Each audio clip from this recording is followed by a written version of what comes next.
there's so many questions that your fans and Seton High School students want to ask you, and French, who is our producer, has the question. She has a mic, and there she is, over there in the corner. Over here with Amy, and she's going to ask the first question.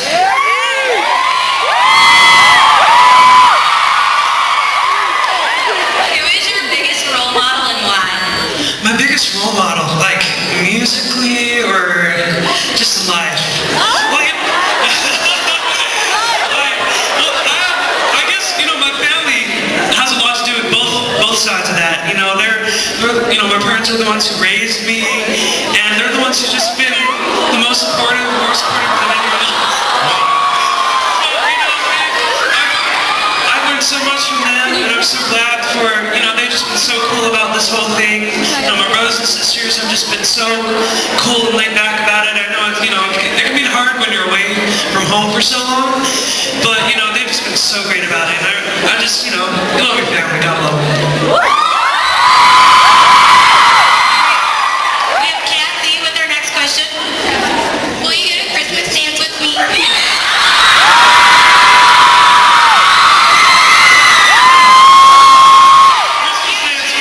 Christmas dance. It's a dance to get your theme of a voice for Christmas, and it's a really fun time. That's cool. You never know how the schedule's going. It's been pretty crazy. I don't even know when the next time we'll be home is really. It's really crazy, but that's how it's fun. I just never know with their schedule. Well, at least it wasn't a no. That's good. Yeah. If you had 3 wishes, what would they be? 3 wishes? Are you allowed to wish for more wishes? That would be kind of, I don't know. I think the most important in life is to be happy. So I just wish for, I'm pretty cheesy, right? I'm cheesy, but I think that's, just for me and my family to be happy about life. I think that's important. Find the right, future. Maybe find, I think it's really important to find someone, your future.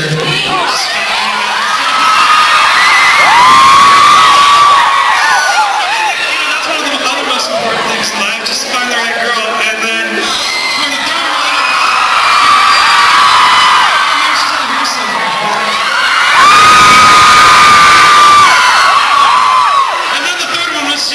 Just to continue doing music, because that's what I love to do. Just, for everything to work out with that. I haven't put a lot of thought into that. So those are the 3 generic ones. But have you noticed he's as nice in person as he is on television? Have you noticed? Next question. Go ahead and say your last name so everybody knows who you are. Okay, Anna Cohn. Who is your celebrity crush? My celebrity crush. I've never really been big into celebrity crushes just because it's like I've never really met them. It's like maybe if I just so happen to become good friends with a celebrity out of the blue, maybe then they become crushed that way. But I don't know. I've just always been kind of like celebrity crushes. I don't even know them. I think it's really important to get to know them. You said she was on she's engaged, I think. So I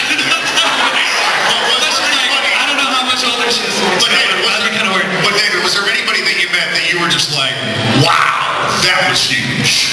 Out of all the celebrities, out of all the famous people that you met, was there anybody that just knocked your socks off?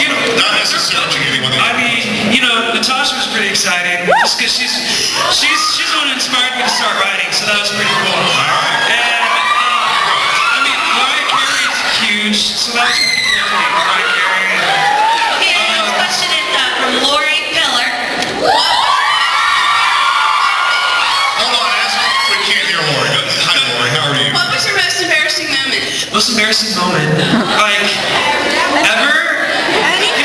One moment I felt really stupid was actually last week. I was hanging out with my friends, and one of them dropped me off, and I got locked out of my house. And that was really embarrassing. No one was answering the door. All the doors were locked. No one was answering their phones. I was just sitting out there in the cold for like half an hour. And I was calling my friends.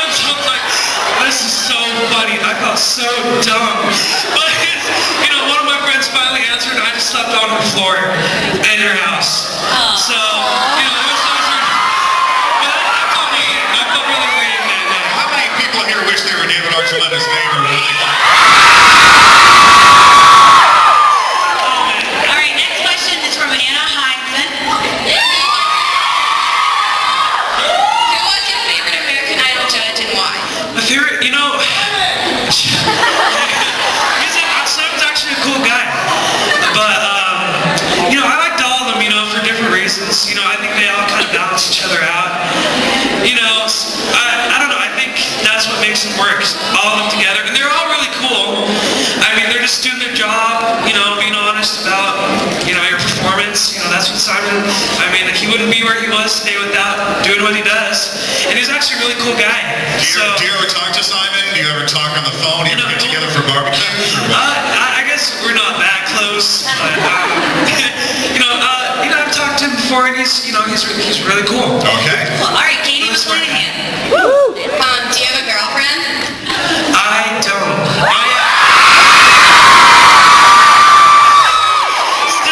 Still waiting for the right time, I guess. But if he goes to Christmas dance with Cassie Stamey, then maybe All right, we have Noelle Heinsberger. Sorry. What is the weirdest gift you've ever received from a fan? The weirdest one I can remember that I mentioned before, I got an olive and cherry pitter, so it pits olives. I don't know why I got it, but I guess it was nice. It was in the gift bag and everything. Fancy. It was, well, thanks though, whoever gave it to me. It was pretty random. I don't really eat olives or cherries, but whenever I need to pit them, I know where to go. Okay, we're here with Taylor Fricky now. How did American Idol prepare you for your career? I think, that show is just so amazing it's kind of like, it's amazing training. It's like boot camp for singers, really. I mean, it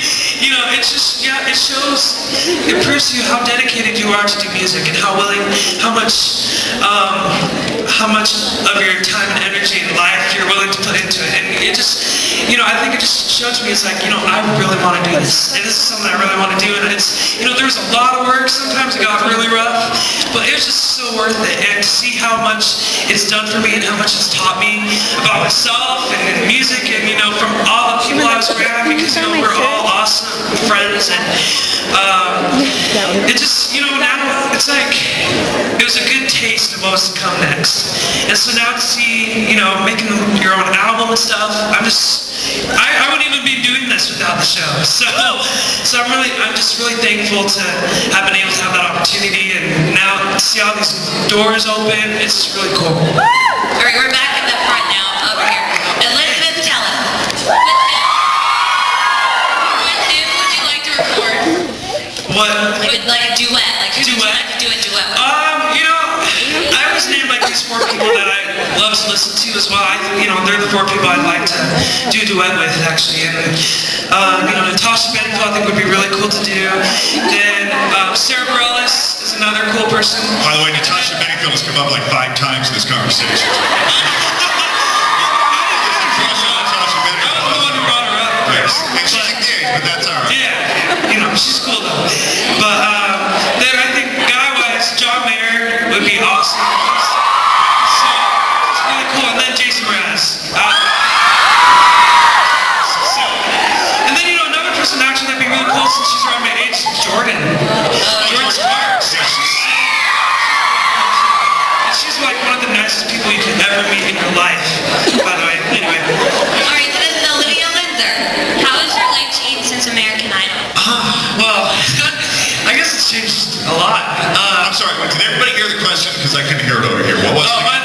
How has your life changed since American Idol? Gotcha. Well, I think I'd still be in Murray going to school, wondering what I'm going to do next.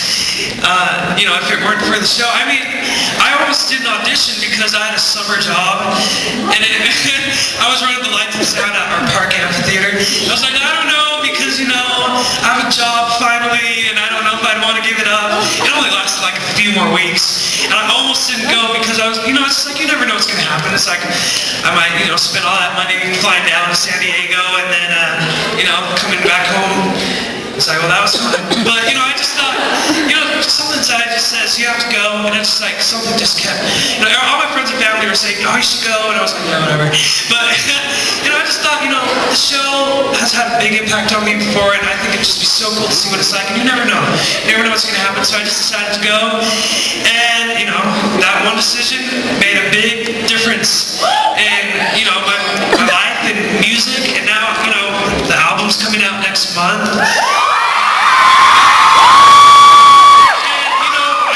Tour over the summer, and just cool opportunities like this too. The moral of the story, David, really is to follow your dreams. Yeah. Because you're on the fence and you were like, man, maybe I will, maybe I won't. And you finally did it, and look what's happened. Yeah. If you have to take risks in life. I mean, that's just part of it. There's those ups and downs. You never know what's going to happen. Sometimes it's not too fun time in your life, but in the end, it's all worth it, and it's all a great experience for you in the future. That's how you mature. All right, here we have Jordan Lips. Will you vote for us in the High School Musical contest? High School Musical contest. What's the high You'll school? have to tell him what it is because he doesn't know. The High School Musical contest is you text to get points, and if one we win, Sasha Bedingfield, Menudo, and the High School Musical cast are coming here. Really? Oh wow, that's cool. I think you guys are definitely deserving of that. That sounds pretty cool. I'll bet if Natasha Bedingfield comes to school, David Archuleta will come rushing in.